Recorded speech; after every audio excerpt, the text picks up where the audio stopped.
여러분 안녕하십니까? 8월 1일 굿모닝 MBN 시작합니다. 먼저 오늘의 주요 뉴스입니다.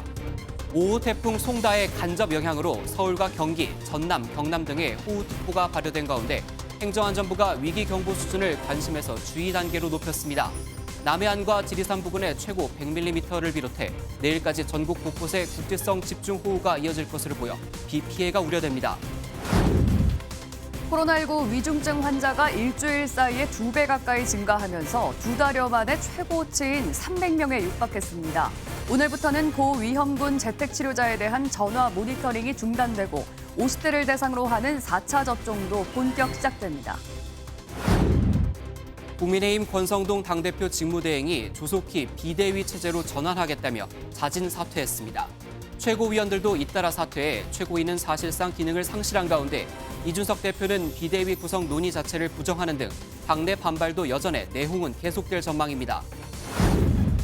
더불어민주당 당권 경쟁이 본격화한 가운데 이재명 의원이 정치적 공격에 흔들리지 않겠다며 개혁을 결과로 증명하겠다고 강조했습니다. 경쟁자인 박용진, 강훈식 두 의원은 단일화를 위해 계속 논의하겠다고 밝혔지만 시기와 명분에서 기류 차이를 보였습니다. 푸틴 러시아 대통령이 극초음속 미사일 치르콘을 몇 달 내에 러시아 해군에 실전 배치하겠다고 밝혔습니다. 극초음속 미사일은 음속의 5배 이상 속도로 날아갈 수 있어 지구 어디든 1시간 내 타격이 가능합니다. 비 내리는 8월의 첫날입니다. 태풍의 간접 영향으로 오늘 전국에 많은 비가 내릴 것으로 보입니다. 기상센터 연결해 보겠습니다. 김다영 캐스터, 날씨 전해주시죠. 네, 제5호 태풍 송다는 오늘 열대저압부로 약화됐습니다. 또 제6호 태풍 트라세가 추가로 발달했는데요. 오늘 오전부터 낮 사이 열대저압부로 또 약화될 것으로 보입니다. 태풍이 소멸되더라도 다량의 수증기가 꾸준히 유입되면서 내일까지 전국에 비가 내리겠습니다. 현재 출근길 전국 곳곳에 비가 내리고 있고요. 수도권과 강원, 호남에는 강한 비구름대가 머물고 있습니다. 주말부터 지금까지 제주와 남해안에는 강한 비가 집중됐는데요. 제주 삼각봉의 누적 강수량은 797mm로 가장 많은 비가 내렸고요. 전남 남해안에도 180mm가 넘는 강수량을 기록했습니다. 오늘도 국지적으로 강하게 쏟아지는 곳이 있어 주의하셔야겠는데요. 중부지방은 오전까지, 남해안과 제주, 지리산 부근은 오후까지 시간당 30mm 이상의 집중호우가 쏟아지겠습니다. 비는 내일 대부분 그치겠지만 중부지방은 모레 아침까지 이어지는 곳이 있겠는데요. 그 사이 예상 강수량은 영동을 제외한 중부지방과 남해안, 지리산 부근과 제주에 최고 100mm의 비가 더 내리겠고요. 그 밖의 지역은 10에서 60mm가 예상됩니다. 날씨였습니다. 5호 태풍 송다에 이어 6호 트라세가 북상함에 따라 전국에 많은 비가 쏟아질 것으로 예상되면서 행정안전부가 비상근무를 시작했습니다. 행정안전부는 어제 오후 11시를 기해 중앙재난안전대책본부 1단계를 가동하고 위기경보 수준을 관심에서 주의로 올렸습니다. 이에 따라 중대본은 산사태 우려 지역이나 산불 피해 하류 지역 등을 사전 점검하고 사전 주민 대피를 하라고 관계기관에 지시했습니다. 또 침수 위험이 있는 지하차도나 둔치 주차장 등은 예비 점검을 강화하고 불어난 하천과 계곡은 건너지 않도록 통제하는 등 안전사고가 발생하지 않도록 하라고 요청했습니다. 코로나 소식입니다. 확산세가 며칠 주춤하는 모양새긴 하지만 위중증 환자와 사망자는 여전히 늘고 있습니다. 오늘부터는 50대에 대한 4차 접종이 본격적으로 시작되고 재택치료 중인 고위험군 환자에 대한 모니터링이 중단됩니다. 김민수 기자의 보도입니다. 사전 예약을 한 50대에 대한 코로나19 4차 예방접종이 오늘부터 시작됩니다. 현재 50대 4차 접종률은 4.7%, 예약률은 12.9%인데 방역당국은 예방접종만이 치명률을 낮출 수 있다며 추가 접종을 권고했습니다. 하지만 위중증 환자 수는 284명을 기록, 꾸준한 증가세를 보이고 있습니다. 이런 상황에서 오늘부터 재택치료를 받고 있는 60살 이상 고위험군에게 하루 한 차례 하던 전화 모니터링이 중단됩니다. 자율 방역을 통한 일상 회복에 무게를 둔 조치인데 거동이 불편한 고위험군은 제때 치료를 받지 못할 수 있다는 우려도 나오고 있습니다. 빨리 처방을 하고 빨리 치료를 하고 그게 제일 좋다는 의견이 있기 때문에 우리 8월 1일부터 집중관리군을 폐지하기로 한 겁니다. 한편 내일부터는 무증상자도 밀접 접촉자 등 역학적 연관성이 있는 경우 건강보험이 적용돼 진료비 5,000원만 내면 코로나19 검사를 받을 수 있습니다. MBN 뉴스 김민수입니다. 국민의힘에선 비대위 체제 전환에 대한 움직임이 급물살을 타고 있습니다. 권성동 국민의힘 대표 직무대행 겸 원내대표가 당대표 직무대행에서 사퇴하고 비대위 전환을 추진하겠다고 밝혔습니다. 배현진 의원에 이어서 조수진, 윤영석 최고위원도 잇따라 지도부에서 사퇴했는데 당장 오늘 오전에 있을 최고위원 회의도 취소됐습니다. 김종민 기자가 보도합니다. 권성동 국민의힘 대표 직무대행 겸 원내대표가 직무대행에서 물러났습니다. 이준석 대표의 당원권 6개월 정지 징계 후 직무를 대행한 지 20일 만으로 대통령과 나눈 메시지가 유출된 지 닷새 만입니다. 권 대행은 엄중한 위기에 국민의 뜻을 받들지 못해 책임을 통감한다라며 비대위 체제로의 조속한 전환에 모든 노력을 기울이겠다고 강조했습니다. 지난달 29일 사퇴한 배현진 의원에 이어 조수진, 윤영석 의원도 최고위원직 사퇴를 선언하며 비대위 전환에 힘을 실었습니다. 여당의 지도체제 전환은 이견 없이 신속하게 이루어져야 합니다만 제 역량이 부족했습니다. 윤핵관이라 불리는 선배들도 실질적인 이 선으로 모두 물러나 주십시오. 당연직 최고위원인 성일종 정책위 의장도 직에 연연하지 않고 헌신하겠다며 사퇴 뜻을 내비쳤습니다. 대통령실은 여당 상황에 대해 발언할 게 없다라면서도 쇄신 요구에 대해서는 주의 깊게 듣고 있다고 말했습니다. 국민의힘은 오늘 오전 최고위원회의를 열고 비대위 전환 안건을 의결하려 했지만 이 회의 자체가 취소되면서 비대위 체제로 전환하는 것 역시 순탄치 않을 것을 예고했습니다. MBN 뉴스 김종민입니다. 국민의힘이 비대위 체제로 전환되면 곧바로 전당대회로 이어지고 이준석 당대표의 복귀도 사실상 물 건너가게 되는데요. 이 대표는 비대위 전환 움직임에 당권 탐욕에 제정신을 못 차리고 있다고 강하게 비판했습니다. 최은미 기자입니다. 대구 경북 지역을 순회하고 있는 이준석 국민의힘 대표는 친윤계 의원들을 중심으로 비대위 전환이 속도를 내자 불쾌감을 감추지 않았습니다. 이 대표는 양의 머리를 걸고 개고기를 팔지 말라 했더니 이제 개의 머리를 걸고 개고기를 팔기 시작하려는 것 같다고 말했습니다. 이어 저자들의 우선순위는 물가 안정도 제도개혁도 정치 혁신도 아니라며 그저 각각의 이유로 당권 탐욕에 제정신을 못 차리고 있다고 비판했습니다.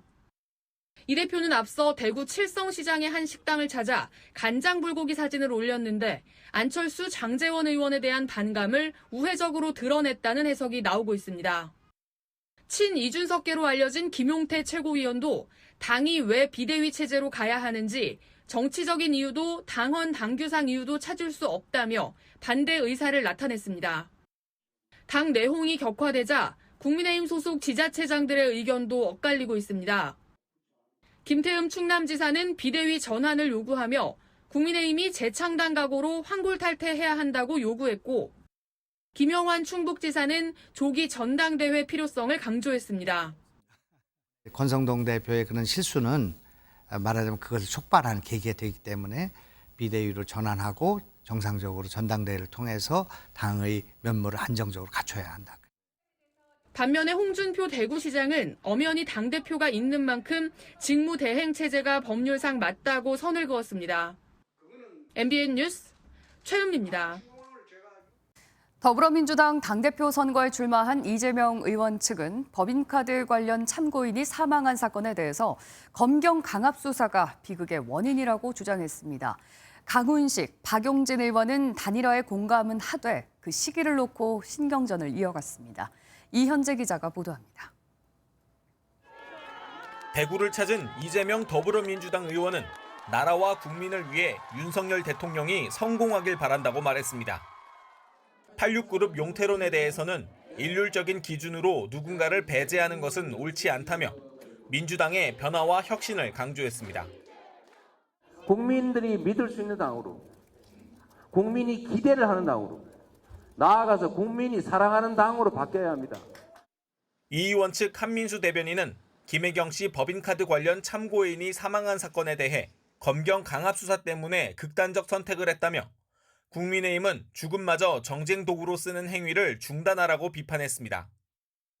이 의원과 맞선 강훈식, 박용진 의원은 97그룹 단일화의 필요성은 공감했지만 신경전을 계속했습니다.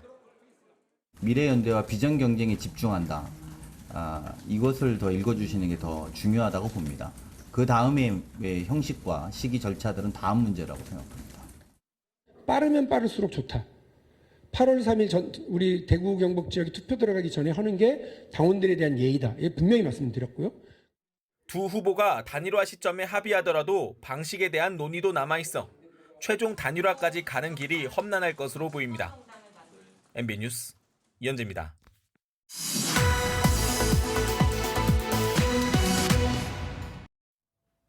권성동 국민의힘 원내대표가 비대위 전환을 선언하면서 집권 여당이 혼돈에 빠지고 있습니다. 대통령 지지율까지 떨어지면서 경찰청장 후보자를 꼼수 임명하려는 게 아니냐 이런 의혹까지 나오는데요. 자세한 이야기 정치부 우종환 기자와 나눠보겠습니다. 어서 오십시오. 네, 우선은 권성동 원내대표가 비대위 전환을 하겠다 이렇게 뜻을 밝혔는데 순탄하게 진행이 될까요? 네, 그렇지는 않습니다. 이제 국민의힘 당원 당규가 문제인데요. 그 내용을 보면은 비대위로 가는 조건은 두 가지입니다. 당대표의 권위 또는 최고위 기능 상실입니다. 이 당대표의 영구적 공백을 의미하는 권위 같은 경우에는 이미 이준석 대표의 권위가 아니라 일시적 공백, 즉 사고로 정리됐기 때문에 해당 사항이 없고요. 남은 게 최고위 기능 상실이죠. 근데 이게 최고위원 전원 사퇴를 의미하냐, 과반 사퇴를 의미하냐 해석이 명확하게 내려지지 않아서 정리가 안 되고 있습니다. 네, 그럼 자연스럽게 전원 사퇴냐 과반 사퇴냐 이 구분이 필요한 이유를 따져봐야 될 텐데 그 이유가 사퇴를 안 하려는 최고위원이 있기 때문이죠. 네, 맞습니다. 지금까지 사퇴 의사를 명확하게 밝힌 건 권성동 대표 직무대행과 조수진, 배현진, 윤영석 의원까지 4명뿐입니다. 이준석 대표와 가까운 김용태 최고위원이 명확하게 사퇴 반대 의사를 밝히고 있고 정미경 최고위원도 사퇴에 부정적인 걸로 알려져 있습니다. 당장 권대행 자신도 전원 사퇴가 안 되면 전원 사퇴가 비대위 조건이라고 말한 바 있는데 이 해석대로면 현재로서는 비대위 전환이 안 되는 겁니다. 과거의 전례는 최고위원들이 총 사퇴를 한 후에 비대위가 구성이 됐고 그냥 일부가 사퇴한 상태에서 비대위 구성된 전례는 없어요. 그래도 비대위 전환을 하겠다 이렇게 했으니까 어떤 방식으로든 시도는 하겠죠. 네, 맞습니다. 결국 해석을 내리는 거는 당 사무처가 하는 건데요. 이미 비대위를 전환하라는 게 윤심이고 또 권대행을 비롯해서 일부 최고위원들의 사퇴가 일사천리로 진행되고 있는 만큼 당 사무처가 특별히 이의를 달지는 않을 가능성이 큽니다. 한 가지 난관이 있긴 한데요. 당원 당규상 비대위원장을 임명할 수 있는 건 당대표 또는 권위시에 대행하는 권한대행뿐이지 현재 권성동 직무대행은 임명권이 없습니다. 그럼 이 당원 당규를 바꾸는 방법이 있겠죠.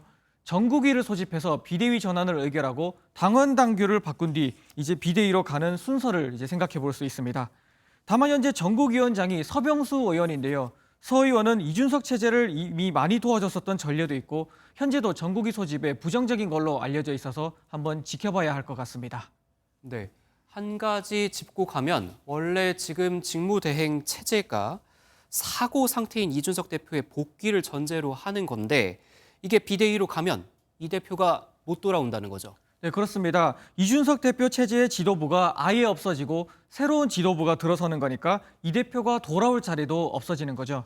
앞서 설명드렸던 김용태, 정미경 최고위원이 사퇴를 반대하는 것도 이것 때문이라고 볼 수가 있습니다. 예. 김용태 최고위원 같은 경우에는 아무래도 사퇴 요구를 많이 받았겠죠. 그래서인지 비대위 체제를 말하는 선배 정치인들에게 되묻는다. 원칙과 절차를 무시하라는 말이냐라면서 공개 반발하기도 했습니다. 이 비대위가 가시화하니 앞서 리포트에서 보신 것처럼 이준석 대표의 발언 수위도 세지고 있죠. 만약 당 사무처가 최고위 과반 사퇴만으로도 비대위가 가능하다는 해석을 내리게 되면 이 대표는 앞서 참아왔었던 가처분 신청이나 이런 법적 대응에 나설 수 있다는 전망도 나오고 있습니다. 그렇군요. 이런 여당 상황에 연관된 윤석열 대통령이 윤희근 경찰청장 후보자 인사청문 보고서의 재송부 시한을 5일로 했다 이런 보도가 있습니다. 무슨 의미로 해석해야 될까요? 원래 여야가 윤희근 경찰청장 후보자 인사청문회를 4일로 하기로 합의했었는데 네. 지난주 행안위 전체회의에서 다시 결렬이 됐습니다. 그 이유는 경찰국 신설을 반대하는 총경회의를 주도했었던 류사명 총경을 이제 민주당이 증인으로 채택하려고 했는데 여당인 국민의힘이 반대했기 때문입니다. 그런 와중에 불과 4일에서 하루 뒤인 5일까지 청문회 보고서 재송부 시한을 정하게 되면 그 뒤로는 윤석열 대통령이 청문회를 안 하더라도 얼마든지 임명을 할 수가 있게 됩니다. 이미 박순애 사회부총리처럼 청문회 없이 임명하는 걸 야당이 반대를 하는 상황인데 대통령실이 하필이면 이 날로 정한 이유 어떤 이유일까요? 원칙적인 이유는 이렇습니다. 예. 인사청문회 법상 임명동의안이 국회에 제출되면 20일 내에 청문회를 해야 하기 때문에 일단 1차 기한은 지난달 27일이었습니다. 다음으로 조항상 10일 이내에 기한을 정해 재송부를 요청할 수 있기 때문에 이 10일 이내인 오는 5일이 재송부 시한이라는 겁니다. 그러면 원칙이 이렇다면 야당이 반발할 필요가 없지 않겠습니까? 국회 입장에서는 또 다른 룰이 있습니다. 그걸 보시면은 원구성이 늦어지면서 임명동의안이 국회 회부된 건 지난달 25일이고요. 회부된 날로부터 15일 이내에 청문회를 마치라고 한 법조항이 또 따로 있습니다. 이 때문에 여야는 15일이 경과하는 오는 8일을 데드라인으로 보고 청문회 날짜를 다시 잡고 있는 상황이었죠. 그런 와중에 대통령실이 그보다 앞선 5일을 날짜로 박아버리니 민주당은 청문회 무력화 시도다라고 반발하고 있는 겁니다. 다만 대통령실은 청문회 일정이 잡히게 되면 바로 임명하게 되는 일은 없을 거라고 일단 선을 긋고 있는 상황이긴 합니다. 네, 청문회 패싱 의혹을 제기하는 데는 아무래도 지지율 이유가 크겠죠. 네, 그렇습니다. 잇따른 지지율 하락 원인으로 가장 크게 꼽히는 건 역시 인사 문제입니다. 앞선 여러 가지 여론조사에서도 그 문제가 가장 크게 지적이 되고 있는 상황이죠. 예, 그랬죠. 안 그래도 당 상황이 혼란스러운데 청문회가 열리게 되면은 경찰국 이슈, 그리고 최근 윤희근 후보자의 스쿨존 과속 과태료 이력, 이런 것들이 있는 만큼 분명히 야당의 공세가 커질 가능성이 큽니다. 이렇게 지지율에 악영향이 될 수밖에 없는 상황을 대통령실이나 여당이 어떻게 극복할지 한번 지켜봐야 할 것 같습니다. 예, 지금까지 잘 들었습니다. 뉴스 돋보기 정치부 우종환 기자와 함께했습니다. 자연인으로 돌아간 문재인 전 대통령이 오늘부터 여름 휴가에 들어간다고 공지했습니다. 이례적으로 이같이 밝힌 건 사저 주변의 집회를 자제해달라는 의미로 해석되는데 시위대는 그럴 뜻이 전혀 없어 보입니다. 강진우 기자가 보도합니다. 문재인 전 대통령이 양산 평산마을에서 둥지를 튼 지 83일째. 작은 소리도 메아리가 되어 돌아오는 작은 마을에 학성기를 통한 욕설과 비방은 길을 아리게 할 정도입니다. 일상이 전쟁이 되어버린 마을. 주민들은 소음 공포에 점점 병들어가는 중입니다. 문 전 대통령 측은 SNS를 통해 월요일부터 휴가가 시작된다고 알리고 평화와 일상을 돌려달라는 사진을 첨부했습니다. 이와 함께 반려견 토리와 놀아주고 지지자들에게 손을 흔드는 영상도 공개했습니다. 주민들도 이 기간만이라도 평화를 되돌려달라고 호소합니다. 딸들 또 손자 데리고 오고 싶어 하는데 저 사람들이 저를 워낙 욕을 하니까 제발 며칠만이라도 내 손자들 왔을 때 좀 조용히 해주는 게 소원입니다. 하지만 사저 주변에서 시위를 이어가는 사람들은 집회를 그만둘 뜻이 없습니다. 저희는 문재인 대통령 휴가와 상관없이 청년들에 대해서 혁명들의 마음을 슬프게 한 것에 대해서 사과를 할 때까지 저희는 시위를 계속 할 겁니다. 문 전 대통령의 휴가 기간 신고된 집회만 7건. 평산마을의 휴가는 쉽지 않을 전망입니다. MBN 뉴스 강진우입니다. 감사원이 국민권익위원회에 대한 감사를 오늘부터 본격 착수합니다. 감사원은 지난달 28일 권익위에 이틀간 복무 관련 사항 등에 대한 예비감사를 진행할 것이며 다음 주부터 3주간 본감사를 진행하겠다고 통보했습니다. 지난해 정기감사에 이어 1년여 만에 다시 감사에 착수한 것으로 이번 감사의 배경이 사퇴를 거부하고 있는 전현희 권익위원장에 대한 압력이 아니냐는 해석이 나옵니다. 감사원은 언론 공지를 통해 한국토지주택공사 공직기관 관련 언론 보도와 권익위 제보사항 등이 있어 감사에 착수한 것이라고 설명했습니다. 교육부가 초등학교 입학 연령을 만 6세에서 만 5세로 낮추는 학제 개편을 추진하면서 논란이 확산하고 있습니다. 교원단체와 학부모들은 현실을 고려하지 않은 정책이며 또 사교육에 대한 경쟁만 심화시킬 거라고 비판하고 있습니다. 전남주 기자의 보도입니다. 교육부는 지난달 29일 대통령 업무보고에서 현행 만 6세인 초등학교 입학 연령을 만 5세로 1년 낮추는 학제 개편 방안을 추진하겠다고 밝혔습니다. 윤석열 대통령의 대선 후보 당시 공약이나 대통령직 인수위원회 단계에서 발표한 국정과제에도 전혀 언급되지 않았던 사안입니다. 이 같은 사실이 알려지면서 후폭풍이 거세게 일고 있습니다. 국내 최대 교원단체인 한국교총은 학제 개편은 교사 수급의 대폭 확대와 교실 확충, 막대한 재정 투입이 필요하다고 지적했습니다. 교육 시민단체인 사교육 걱정 없는 세상도 유아들의 인지와 정서 발달 특성상 부적절하며 부작용을 초래할 가능성이 높다고 비판했습니다. 학부모들의 반발도 큽니다. 초등학교 입학 전에 한글이나 덧셈 등을 가르쳐서 보내는 부모들이 많은 점을 고려하면 사교육을 시작하는 시기를 더 앞당길 거란 우려도 나옵니다. 교육부는 조기 입학 정책을 담당하게 될 각 시도교육청과 협의도 거치지 않아 논란을 키웠습니다. 교육청과 공식적으로 저희가 아직은 논의를 하지를 않았습니다. 이제 이게 시작이 되면 교육청 관련 이제 단체 여러 가지 학부모님들과도 이 의견 수렴을 할 텐데요. 학제 개편은 국회에서 초중등교육법 개정이 필요한데 민주당이 반대하고 있어 개정안을 통과시키기도 쉽지 않을 거란 예측이 나옵니다. MBN 뉴스 전남주입니다. 1,500세대가 넘는 여의도 아파트 대단지에서 5시간 동안 정전이 이어졌습니다. 유명 가수의 무대를 철거하다가 외국인 근로자가 추락해 숨지는 사고도 발생했습니다. 사건 사고 소식 김태림 기자가 전해드립니다. 캄캄한 방 안 에어컨도 돌아가지 않고 반찬통이 빼곡히 쌓여있는 냉장고의 불도 꺼져 있습니다. 어제 오후 2시 30분쯤 서울 여의도동 시범아파트에서 정전이 발생했습니다. 정전되는 건 자주 있었던 일인데 이렇게 오래된 건 처음인 것 같아요. 에어컨이 안 나와서 좀 더워서 힘들고 냉장고도 불도 안 들어오고. 5시간 뒤인 저녁 7시 20분쯤 복구됐지만 1,500여 세대 주민들이 불편을 겪었습니다. 한국전력공사는 아파트 내부 전기 설비 고장으로 정전이 발생한 것으로 보고 정확한 사고 원인을 조사하고 있습니다.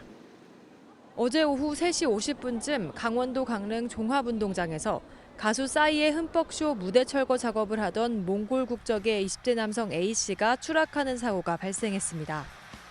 신고를 받은 119 구급대가 출동해 A씨를 병원으로 옮겼지만 끝내 숨졌습니다.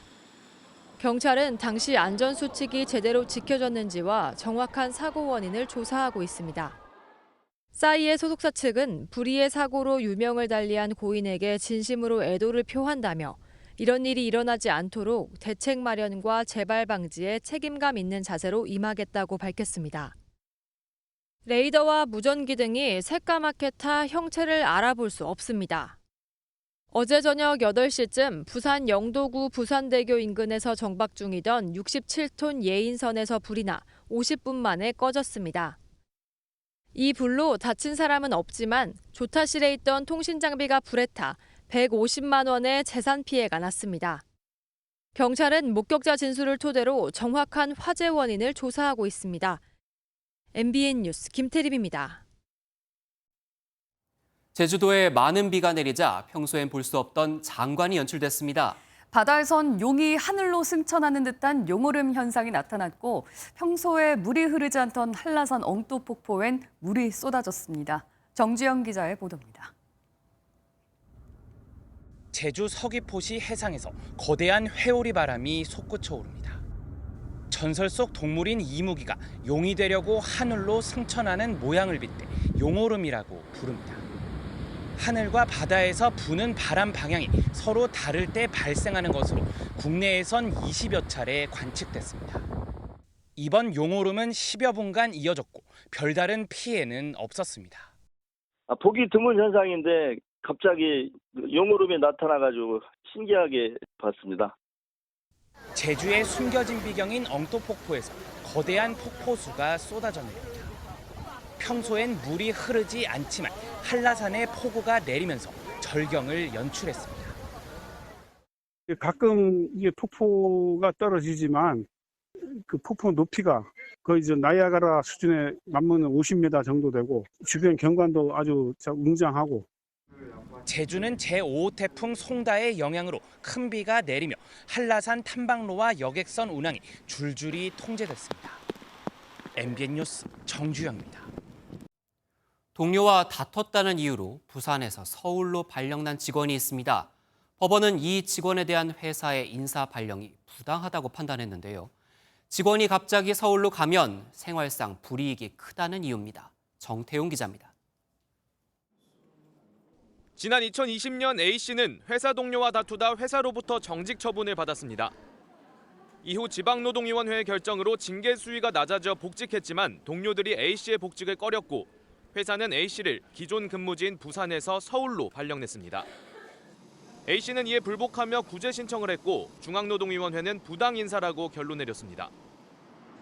그러자 회사는 중노위의 결정을 취소하라며 법원에 소송을 냈지만 결과는 달라지지 않았습니다. 재판부는 A씨를 서울로 보낼 업무상 필요성보다 A씨가 겪게 될 생활상 불이익이 크고 인사에 앞서 충분한 협의를 거치지 않았다고 지적했습니다. 그러면서 직원들이 A씨의 복직을 반대하더라도 고정된 사무실 근무 말고도 다른 대안이 있을 것이라고 판단했습니다. 사용자의 필요성, 근로자의 생활상 불이익, 그리고 협의 과정 등으로 보아 부당 정보로 인정된 사안입니다. 재판부는 또 정직이 부당하다고 판정을 내린 상황에서 원직 복직을 막는 건 노동위 판정의 실효성을 훼손하는 것이라고 덧붙였습니다. MBN 뉴스 정태웅입니다.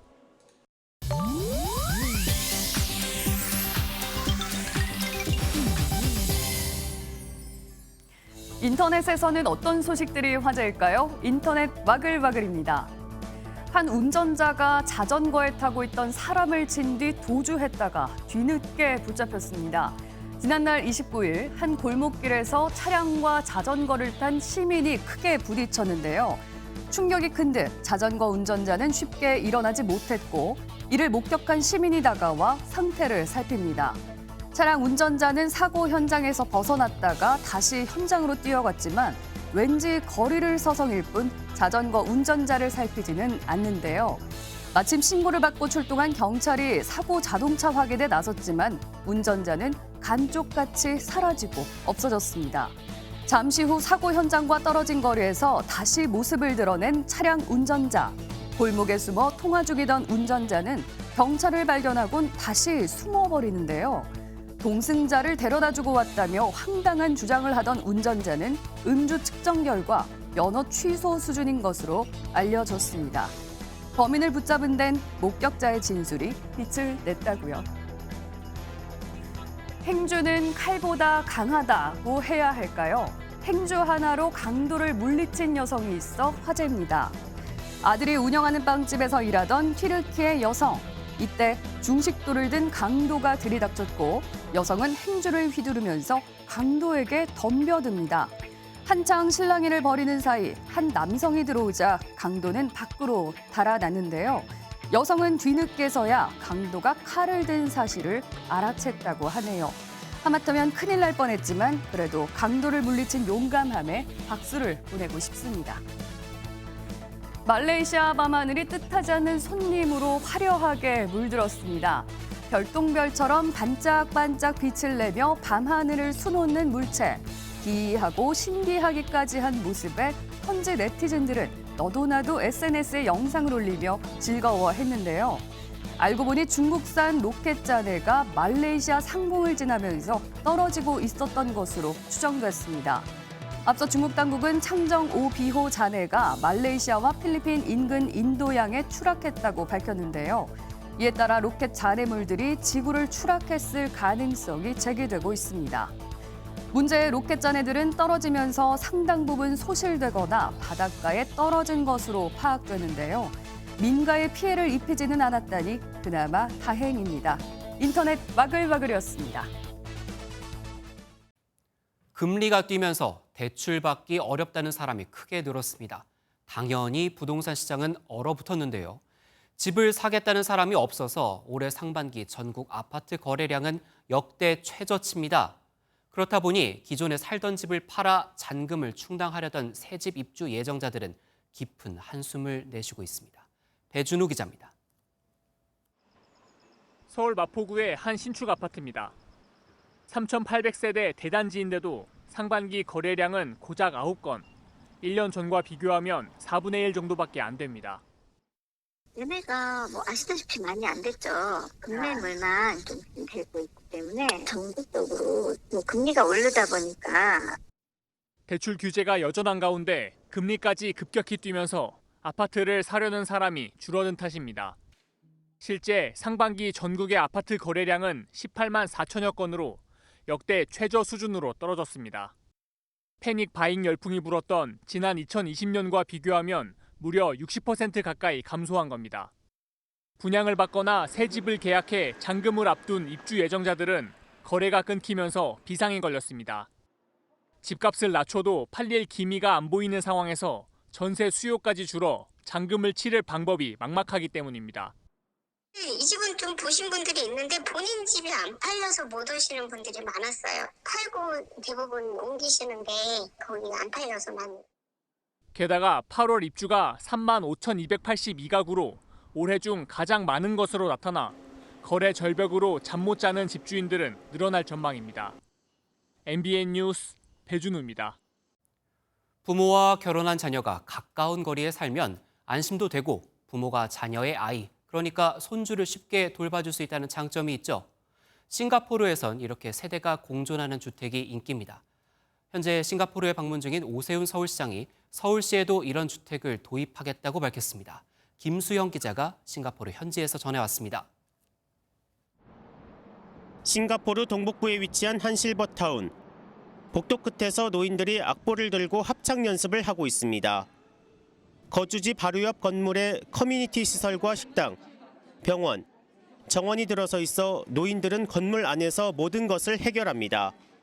Go out everywhere. Just come down here. It's like my second home. Oh, I'm very happy here. 게다가 이곳엔 어린이집과 놀이터가 있어 결혼한 자녀의 아이들을 한 건물에서 돌볼 수 있습니다. 부모와 자녀가 근거리에 거주하며 상생하는 세대 공존형 주택입니다. It's easier for us to reach out to them, yeah. So we are just a call away from each other. 싱가포르를 방문한 오세훈 서울시장은 세대 공존형 주택을 서울에 도입하겠다는 구상을 밝혔습니다. 은평 혁신파크를 생각을 하고 있는데요. 아이 키울 때에 누군가 갑자기 돌봐줘야 될 필요가 있을 때 부모님들 도움도 받고 할 수 있는 앞으로 매우 효용성이 높은 주거를 실험을 해볼 생각입니다. 서울시는 주거와 상업, 녹지가 함께 조성된 초고밀 복합개발 시설을 둘러보고 노후화된 서울 구도심을 이 같은 초고층 복합단지로 개발하겠다고 밝혔습니다. 세대 공존주택과 초고밀 복합개발 등의 싱가포르 정책을 통해 서울시는 최대의 현안인 부동산 문제 해결을 위한 해법을 모색하고 있습니다. 싱가포르에서 MBN 뉴스 김수영입니다.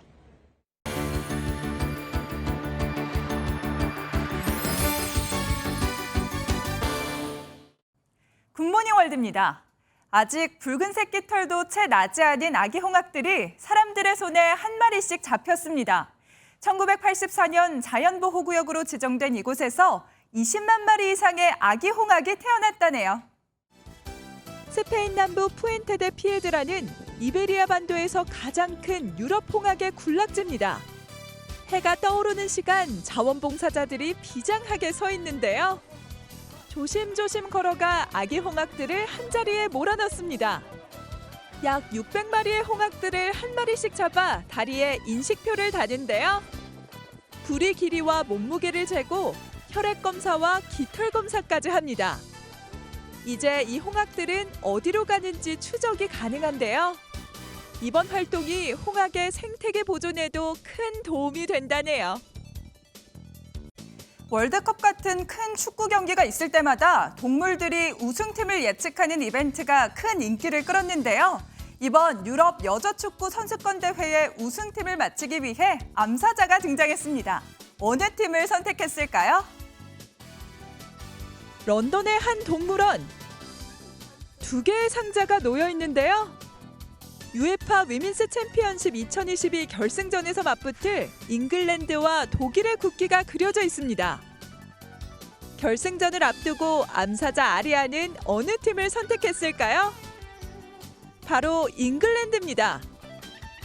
잉글랜드 대표팀의 별명도 암사자란 걸 아는 것 같은데요. 아리아의 족집게 예측 덕분인지 잉글랜드는 런던 웸블리 스타디움에서 열린 결승전에서 독일을 2대1로 누르고 대회 첫 우승을 차지했네요. 개구리 뒷다리, 토끼고기가 여기선 무난한 요리에 속합니다. 바로 멕시코시티에서 선사시대 음식 박람회가 열렸는데요. 또 어떤 음식들이 방문객들을 유혹했을까요? 멕시코시티에서 열린 음식 박람회에 멕시코의 역사와 함께한 독특한 요리들이 총 출동했습니다. 개구리 다리, 모기, 빈대 알까지 독특한 재료로 조리된 조상의 요리는 멕시코 요리의 기원을 알게 해주는데요. 아스테카 왕국의 수장 모크테수마 황제가 아침 식사로 즐겨 먹던 곤충알은 녹색 소스로 버무려져 있습니다. 어쩐지 요리 재료에 거부감이 들기도 하지만 멕시코 조상의 요리는 모든 영양소를 포함한 건강식이었다네요. 굿모닝 월드였습니다. 김정은 북한 국무위원장 주변에서 경호원이 밀착 경호하는 모습이 확인돼 관심을 모으고 있습니다. 해외가 아닌 북한 내에서는 최근 몇 년간 보이지 않던 모습인데요. 아베 전 일본 총리가 피살됐던 모습에 영향을 받았던 걸까요? 김문영 기자가 전해드립니다. 한국전쟁에 참전한 노병들을 격려하는 김정은 북한 국무위원장 뒤로 경호원들이 보입니다. 남색 넥타이에 무선 이어폰도 모두 착용을 한 경호원 4-5명이 근접 경호하는 모습입니다. 기념 촬영이 끝나자 또다시 만세 환호성이 터져올랐습니다. 경애하는 김정은 동지께서는 모두가 건강 장수하기를 바라시며 경호원들은 김 위원장의 손을 감격한 듯 맞잡는 노병들의 악수를 짧게 제지하고 일부 경호원은 실내인 조국 해방전쟁 승리기념관 안에서도 따라붙는 밀착 경호를 보였습니다. 화면에서 지난 2019년 하노이 북미 회담 당시 호위사령부 부사령관을 맡은 김철규도 김 위원장의 옆에 등장했는데 현재도 경위국 소속 경호원을 지휘하고 있는 것으로 추정됩니다. 김 위원장에 대한 북한 내 근접 경호는 최근 항일발치산 창설 90주년 사진 촬영 때도 1년 전 노병대회에서도 없었던 만큼 이례적입니다. 선거 도중 피살당한 아베 전 일본 총리 사건이 경호 강화에 영향을 준 것으로 해석됩니다. 이번에 북한 내부 행사에서 근접 경호를 좀 강화한 것은 아마 일본 아베 총리의 총격 사망이 영향을 미친 것으로 분석합니다.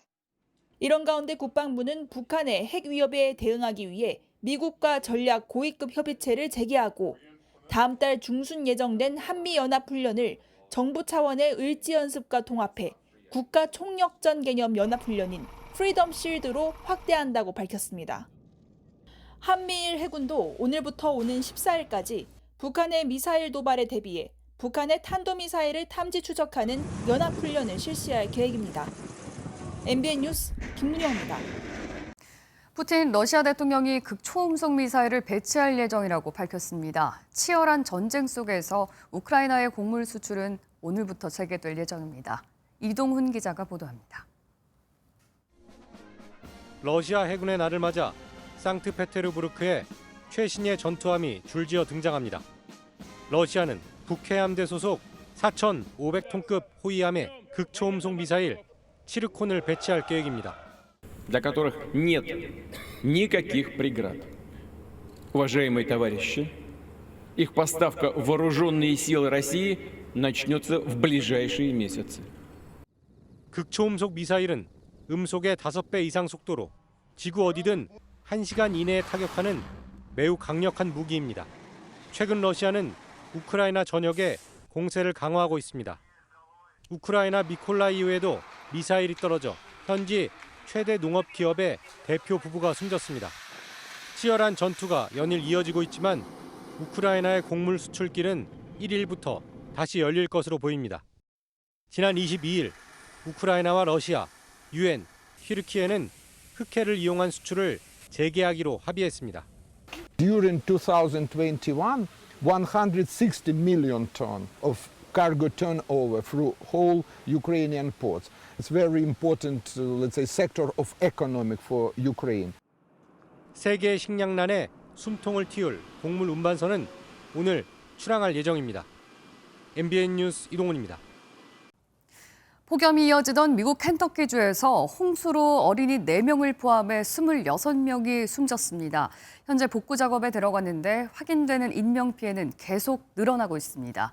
사막지대인 라스베이거스의 카지노 천정에서도 물이 새고 도로가 물바다로 변하기도 했습니다. 박은채 기자가 보도합니다. 범람한 강물이 마을을 삼켰습니다.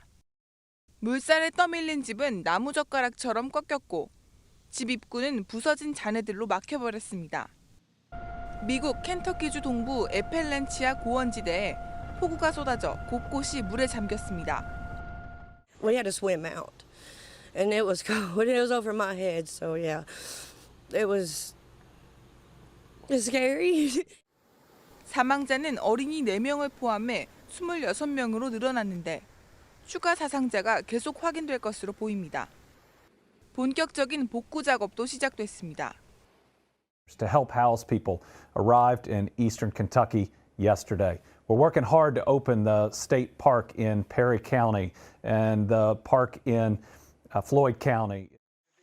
하지만 현재 18,000가구의 전기가 끊긴 것은 물론 통신도 먹통입니다.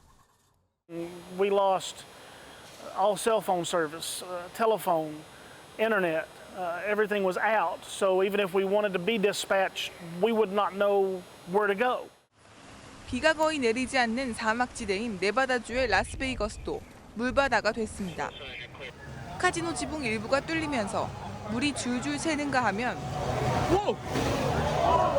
커다란 우박도 천둥 번개와 함께 쏟아졌습니다. 기상학자들은 예년보다 기온이 상승해 따뜻해진 대기가 물을 더 많이 머금게 되면서 기상이변이 속출하고 있다고 설명합니다. MBN 뉴스 박은치입니다.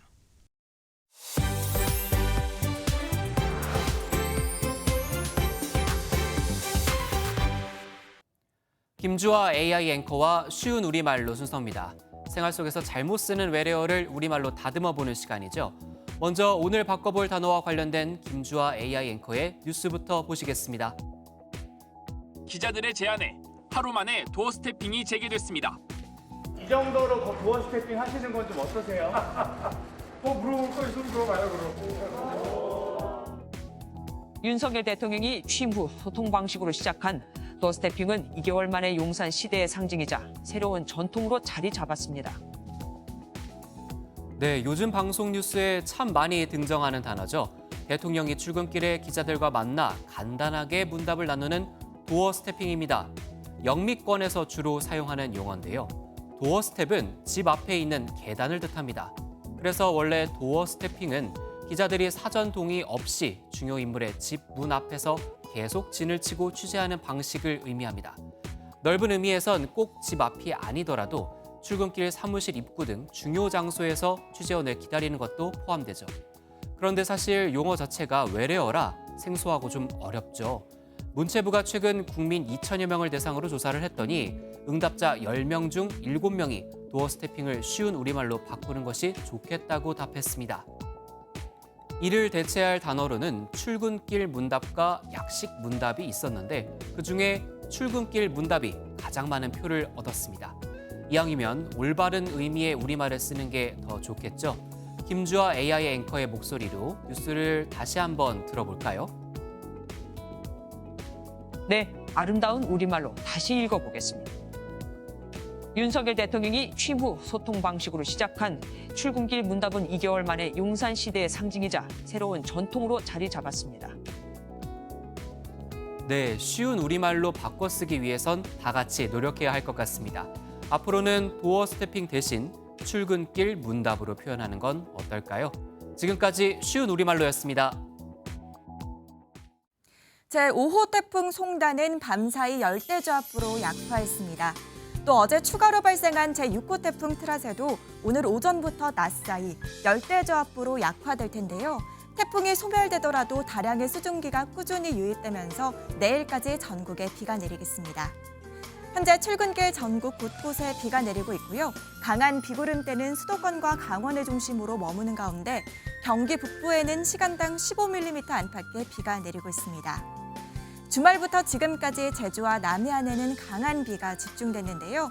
제주 삼각봉의 누적 강수량은 827mm로 가장 많은 비가 내렸고요. 전남 남해안에도 180mm가 넘는 강수량을 기록했습니다. 오늘도 국지적으로 강하게 쏟아지는 곳이 있어 주의하셔야겠는데요. 중부지방은 오전까지, 남해안과 제주, 지리산 부근은 오후까지 시간당 30mm 이상의 집중호우가 쏟아지겠습니다. 비는 내일 대부분 그치겠지만 중부지방은 모레 아침까지 이어지는 곳이 있겠습니다. 그 사이 예상 강수량은 영동을 제외한 중부와 남해안, 지리산 부근과 제주에 최고 100mm의 비가 더 내리겠고요. 그 밖의 지역은 최고 60mm가 예상됩니다. 폭염특보는 모두 해제됐지만 지난 밤 사이에도 열대야가 나타나는 곳이 많습니다. 서울 25.4도, 청주는 26.1도로 열대야 현상이 이어지고 있고요. 한낮 기온은 대부분 지역이 30도 안팎까지 오르겠고 습도가 높아 후텁지근하겠습니다. 비가 그쳐도 당분간 내륙에는 소나기 소식이 잦겠습니다. 후텁지근한 날씨와 열대야가 이어지면서 밤잠 설치시는 분들 많으실 텐데요. 오늘은 열대야에도 숙면을 취할 수 있는 꿀팁을 알려드리겠습니다. 먼저 카페인과 알코올 같은 음료는 피해주시고요. 잠들기 전 우유를 마시는 것이 숙면에 도움되겠습니다. 또 잠들기 2-3시간 전에 스트레칭이나 가벼운 운동을 하는 것이 좋고요. 취침 전에는 미지근한 물로 샤워를 하면 몸의 피로와 긴장감을 풀어주면서 잠들기 좋은 상태로 만들어진다고 합니다. 지금까지 날씨와 생활정보였습니다. 8월을 시작하는 날 비가 많이 옵니다. 우산 꼭 챙기시고 운전하는 분들 천천히 안전 운전하시길 바랍니다. 굿모닝 MBN 마칩니다. 시청해주신 여러분 고맙습니다.